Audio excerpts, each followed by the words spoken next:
Jesus, Diyos ko, iyong nasabi, humingi at kayo'y bibigyan, maghanap at matatagpuan ninyo, kumatok at bubuksan ng pinto para sa inyo.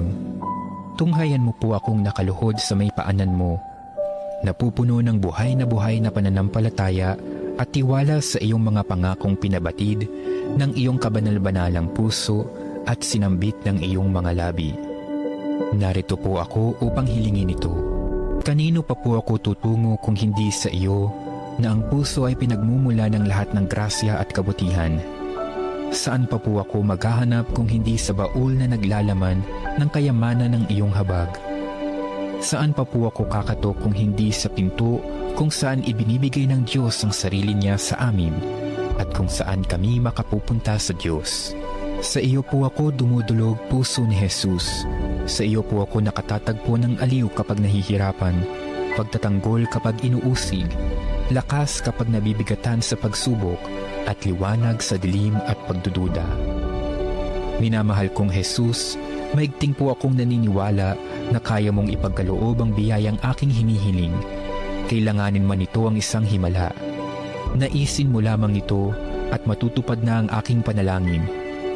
Inaamin kong ako'y hindi karapat-dapat sa iyong mga biyaya, ngunit hindi ito dahilan para panghinaan ako ng loob.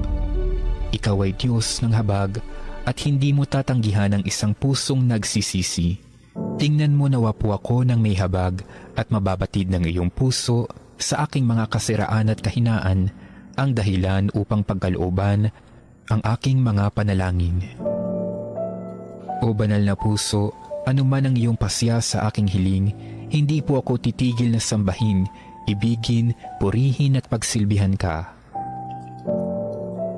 Jesus ko, ikalugod mo nawang tanggapin ang pagsasagawa ko ng ganap na pagsang-ayon sa mga atas ng iyong kaibig-ibig na puso na aking tunay na hinahangad na matupad kasama ng iyong sanlilikha magpakilanman. Kabanal-banalang puso ni Jesus, alam kong may iisang bagay na hindi mo kayang gawin, ang mawala ng habag sa mga naghihirap o nababalisa. Tingnan mo po ako, nagmamakaawa po ako, minamahal kong Jesus. Ipagkaloob mo ang grasyang aking hinihiling sa iyo sa pamamagitan ng kalinis-linis ang puso ng iyong madalamhating ina. Ipinagkatiwala mo ako sa kanya bilang kanyang anak, at ang kanyang mga panalangin ay napakamakapangyarihan sa iyo. Amen. Kabanal-banalang puso ni Jesus, maawa ka sa amin. Kalinis-linis ang puso ni Maria, ipanalangin mo kami.